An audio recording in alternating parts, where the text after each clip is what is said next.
Hey there folks, this is Josh, Stoney Ridge Farmer. Welcome back to the farm. It's another beautiful day here in the foothills of the Blue Ridge Mountains in North Carolina, and we're going to be wrapping up the fence job. So we're working on our 4-board fence today. We're going to show you how we nail up our face boards. We've got to haul down this welder generator. I've got to grab the Unicorn Dodge, pull it down here, load it up with tools, go down and set up shop in a nice shady place, cut these boards, nail them up, and then we'll show you what we use to seal off the tops of the posts that we had to cut off. Now, a lot of folks have asked a lot of questions. We're going to clarify a whole lot of stuff today, have a little bit of fun, play with a new tool from Northern Tool, and we'll talk about that. It's a welder generator, and we're going to get our fence done. The next video in this series will be showing you how to hang a gate properly. Cool? Let's go have fun. I ain't afraid of work, I ain't afraid of play, I ain't afraid to get the job done and do it my own damn way. I ain't afraid of life, times like this. If you mess with my freedom, I'll tell you just what you can kiss. That's right. So guys, I was gonna grab the welder generator and we're gonna kind of do a little review of that, but I think I'm gonna save that for another video. I got to thinking, why would I want to haul a truck and a trailer and all this infrastructure down there to the fence when I have a steel chainsaw that's cordless and I have a cordless circular saw? So we're gonna go down there and we're gonna peck away at this. I was gonna take my miter saw, my compound miter saw down there, and a generator and a big trailer, but let's shoot for this on a smaller scale. I think it'll work just fine. I've got to replace the chain on our little MS, what is this? The MS A140C. Man, what an impressive saw. So at first I wasn't a big fan of the steel battery powered saw. That's the MSA 140C. It's probably, the price point's around 300 bucks. It was a big pill to swallow for me, but now it stays with the Kubota all the time, and I use it all the time, and it's simple, it's easy, it's handy. I really like it, man. It's really something cool. So we're just gonna load up on the Kubota X1140 and we're gonna head down the hill and get busy, get to cutting.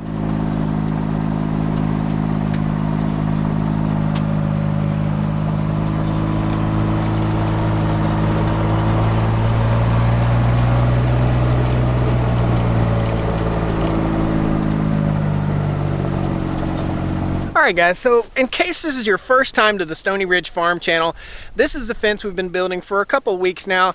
We pounded the post in with a post driver, and we have all these boards. These are 1x6 pressure treated southern yellow pine boards, and the posts are pressure treated southern yellow pine posts. They are a full 6-foot post. All the posts are from American Timber and Steel, and all of the wood is from American Timber and Steel. I've been very impressed. So we've got a 5 to a 5.5 inch line post, and then on the end where we have our gates, we have a big old 7-inch post. And in a future video here, stay tuned to the channel, we're going to teach you how to hang a gate and make a nice level gate. Camera shadows all up in my face. So what we run into here is we've exposed this surface. Now typically I'd want to drive all my posts down to about 56 inches. Well, that didn't work here because we have so many rocks here on the Stoney Ridge farm, so I had to go and top my post. So when I went through and topped all my posts, I exposed that untreated material to the elements. And what I've got to do is take half and half boiled linseed oil and mineral spirits or paint thinner, and we'll coat those. So we'll show you that at the end of the video. That works super duper good. You might have to do it once or twice over a 5-year period of time. By the time this fence dries out good, we'll be coating it either with boiled linseed oil, or we may put a coat of paint on it. So let's get busy. What we're going to do today is put the face boards on. And the face boards are a board that go right here, and it just covers up that seam. You don't see a seam here because these are 16-foot boards and they're staggered. So there's an 8-footer, a 16-footer, another 8-footer, and a 16-footer. And that makes your fence just a little bit stronger. So let's get busy. This is our paint thinner or mineral spirits, and this is our linseed oil. I've had this 5-gallon bucket of linseed oil for quite some time, and it has sprung a leak in the bottom. I just opened it up and took it out of the mud. It was sitting in the mud in the tobacco barn, so we've got a new bucket First things first, we've got to transfer this linseed oil. So you'll get a good look in a pretty white bucket at what this linseed oil looks like. Now, I'm going to tell you, if you're using boiled linseed oil, that's what we use to cure out our honeybee hives. In other words, instead of painting them white, we wanted to go with a natural look. We use boiled linseed oil. After about 2 years, the boiled linseed oil will kind of be ineffective, somewhat ineffective. Now, let's talk about ineffective. It turns a dark color, so we're going to use it fairly sparingly on the tops of the posts and on the ends of these boards that we're cutting today. Some of these pressure treated boards, the treatment went all the way through. Some of them who have a little bit of a tighter grain, the treatment didn't go all the way through, so we want to make sure we're protecting our fence. Here's what the linseed oil looks like along with the dirt that went in there with it. It just looks like almost like motor oil, and it smells like fish. It really does. So it has a funk to it. It's a little darker. It's like 90 weight motor oil almost. I'm gonna make this job go a little faster with my trusty hammer here. We're gonna make a little vent right there. Now she'll pour. Oh yeah, how about that? Probably am making a mistake by filling that bucket so full, but it's a full 5 gallons. We'll pop a lid on it. All right, set this to the side. Okay, so the distance from the top of this board to the bottom of the bottom board should be just about the same, about 44 inches. Yep, so 44, well, 43 3/4. I'm gonna go down the line here and just measure in a few places, but what we wanna do is we wanna overhang our board just a little bit, maybe a 1/2 inch or 1 inch. So we're gonna cut all of these face boards at 45 inches, and that overhang will give water somewhere to hit and drip instead of matching it up exactly flush with the bottom of the board, and it will give the water somewhere to hit and roll up underneath. So we don't want moisture problems here. Now when we paint this fence, that's going to lock in moisture, so we really want our wood fence to be able to breathe. So most likely we'll just be staining this fence in a couple years. That way we keep our fence, we keep it preserved. But again, you don't want your board to be all the way down at the bottom right here, because if it's all the way flush at the bottom, water can roll under that edge versus dripping off. So what you got to remember is we're not building a piece of furniture. So if it's 44 inches or 45 inches, we just want to be consistent. And what we're going to do is we're going to take our cordless chainsaw and we're just going to cut right down through this entire stack, and we're going to make 3 cuts right down through here, and that way we have 3 sections of 45-inch boards.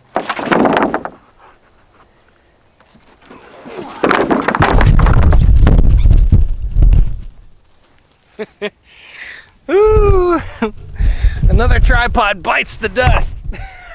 You got to see the foot on this tripod. Let's pop you off. There is the tripod foot. Oh, pretty funny, huh? Man, sometimes going the easy way is the hard way. I'll show you when I screw up. It's just part of the channel. Woohoo, new tripod. All right, so I went up and got my heavy duty sawhorses, and we're gonna set these up on the sawhorse to make sure they're nice and straight. These old sawhorses are just instrumental to have. These are nice adjustable steel sawhorses, and I'm a tall guy, so I can adjust it up here to where it's a good working height for me. I like that. We're gonna do that. We're gonna actually set these guys right down here. We're gonna bring the boards up to the sawhorse. 45 inches, and that gives us a 1-inch overhang. Just like that, we'll mark it.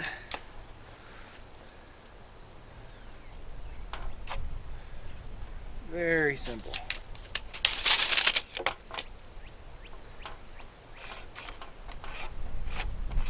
Okay, so you want to make sure your boards are flush on this end and they're all even up and down right here, and we'll take the steel saw and just slice right through there.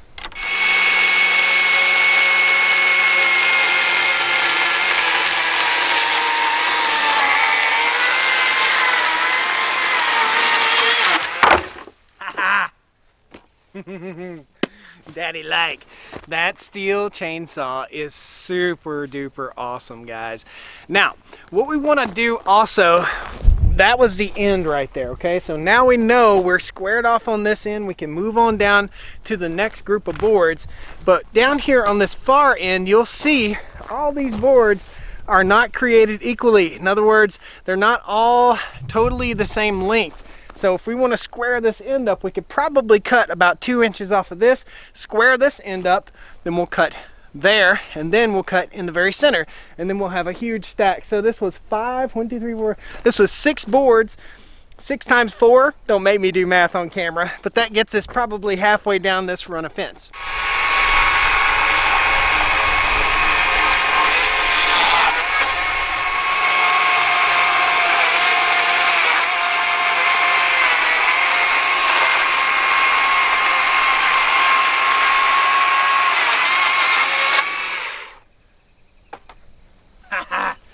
Was able to save this and not have to pick it up twice.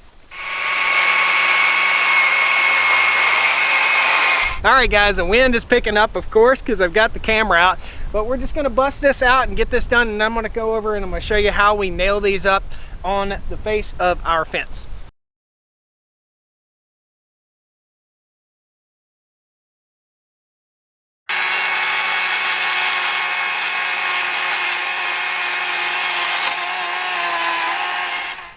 "45 inches.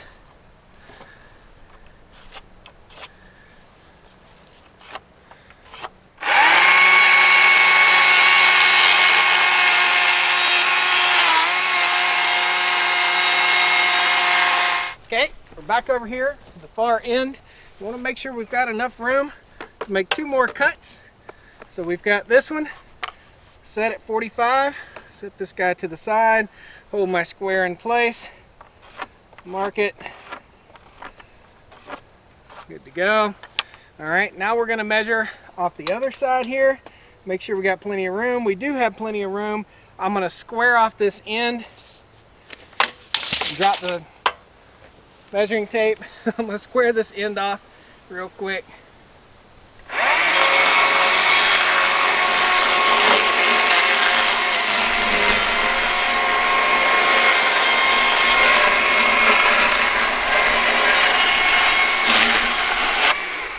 Like so. Take my tape, measure out the 45 again.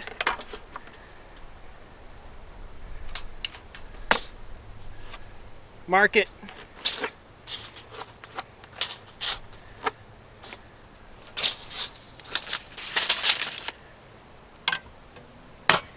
Now I'm going to move this to an appropriate place to cut, okay? So our cut line is going to be right over top of our sawhorse. So I need to move it in just a little bit like that, just carefully.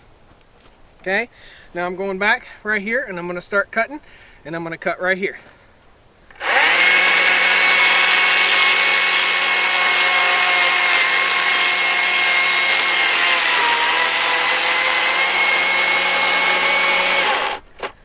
Okay, I'm just cutting through 4 boards there, or 5 boards. I'm leaving the bottom board in place.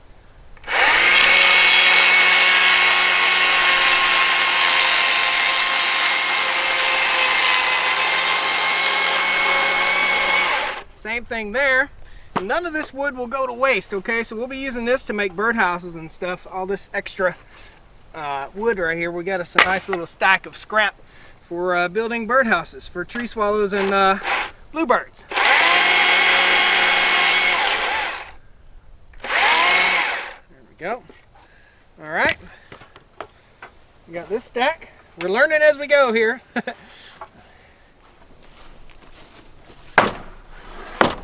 And we got this stack.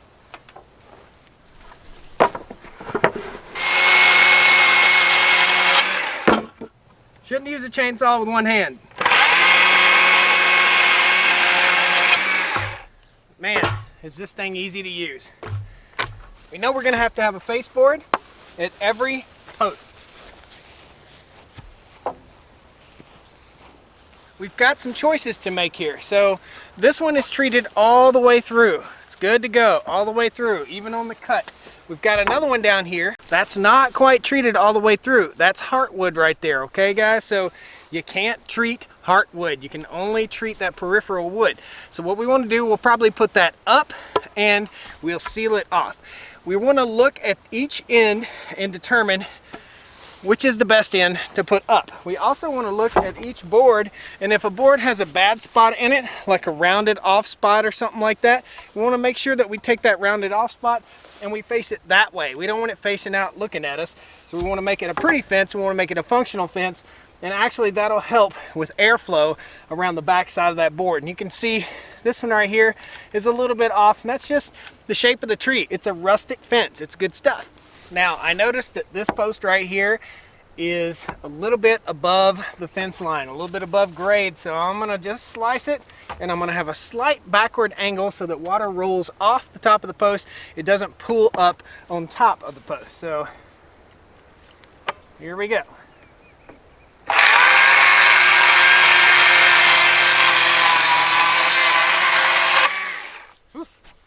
By the end of this video, everybody's gonna be in love with this little chainsaw. It kicks butt. Now, let's show you the tools we're gonna use to nail these boards up. So I've got a little 2-foot level, a little inexpensive level, and I've got a pass load angled framing nailer. And this works basically with a battery power right here. And it's pretty cool. You can turn it off. You can see it says off, or slide that in, that battery in, click it in place, and now it's on. And there's a little indicator on here. Here's an indicator light somewhere.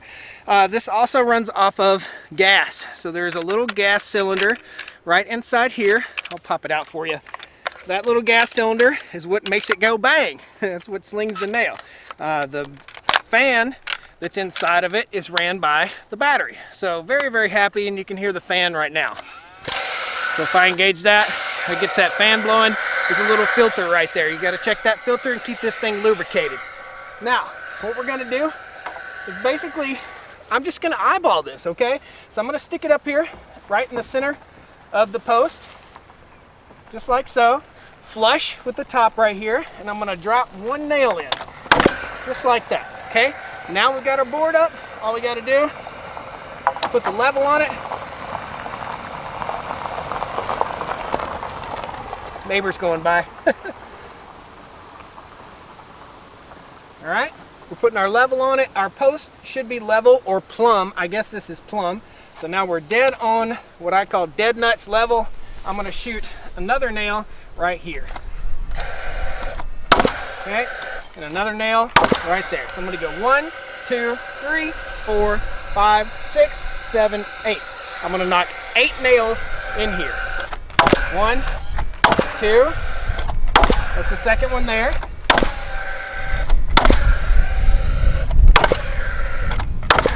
All right, now that leaves me about an inch overhang down here at the bottom. And that's what I'll do all the way out through here and make this fence look beautiful.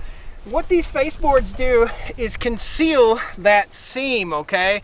If you have any more questions about what we're doing here on this fence, there'll be links at the end of this video that'll show you us pounding the post in, us hanging the boards. You'll get a whole lot of detail on the spacing and all that. These Faceboards will hide imperfections. They'll hide imperfections like this. They will make your fence finished and nice. If you're going to paint your fence, this will cause rot, okay? This is up against a board and no air can get in there to breathe, and wood needs to breathe. This wood moves. When it's wet, it swells. When it's warm, it swells. When it's cold, it shrinks. And when it dries, it shrinks. It'll twist, it'll bow, it'll move. Once again, flush with the top, centered on the post. Very nice. Get my nailer. One nail in. Get my level.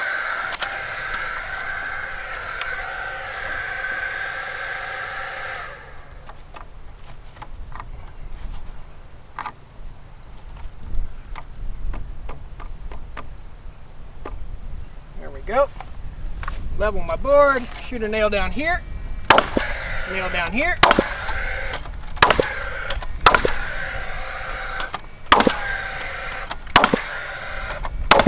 There we go. That's a thing of beauty.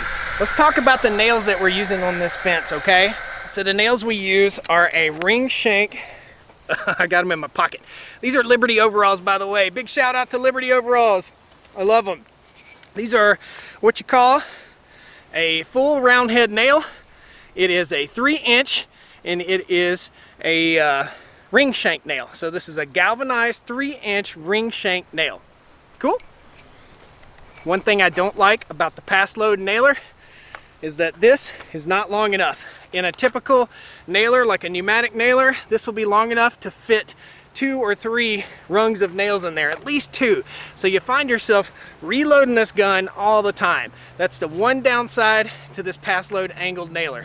Rest of it is all gravy. So you can go out in a rural area or way out on the other side of your farm and you can have a nail gun without having to tote generators and all that stuff. So that's what we're doing today, simplifying life and not hauling generators and infrastructure all over the place.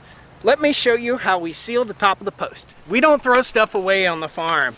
This is a El Cheapo dollar store 3-inch brush. It's kind of a heavy duty brush, and I have just a jug for windshield washer fluid, okay? So we're gonna take this jug and we're just gonna cut and make ourselves a little paint bucket, okay? Whoop! I hope I am anyway. You gotta be a little careful, this thing's sharp, man. Okay, so we're just gonna make a little makeshift paint bucket. Just like that, there we go, don't get too crazy with it. This is a fairly soft jug. I wanna hang on to the lid right here. I'll show you what I'm talking about. And I don't wanna slice my finger off, if I can help it. I like those fingers. My phalanges are important to me.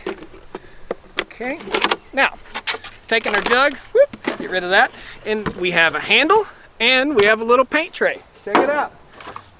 Okay, this guy will sit right in there and we'll take our mix and we're going 50-50 paint thinner. You can use mineral spirits, you can use denatured alcohol, you can use anything, but what we're trying to do is thin out our linseed oil a little bit so it soaks down into the wood. And you want to soak down in about that deep. That's about how far the pressure treated treatment will soak in. Now you're gonna have to come back maybe in a year or something like that. You want to check out your post and make sure they're not rotten. I really have never seen a post rot from the top. Typically if a post rots off, it's going to rot off at the ground level, but we want to be extra careful. We spent a lot of money and a lot of time on this fence, so we want to be sure we do it right. I'll show you how we mix it. So I just dumped out about that much linseed oil and probably about that much on the ground right there. You can buy linseed oil in gallon containers, it's just fine. And we're going to put our paint thinner right in here with it. And it's about a 50-50 mix. We're gonna give her a little stir. It doesn't matter, this is all natural. And the paint thinner will evaporate, so it's all natural. We thin it out, and then we'll put it on the post. So let's go put it on the post. This is the top of our post. We're just gonna dab it on there. And you can see, it's just soaking right into that wood. That's what that paint thinner or denatured alcohol will do right there. And we don't wanna make a mess. But we do want to treat this post, okay? So we'll keep putting it on there until it doesn't want to take any more. Just dab it on.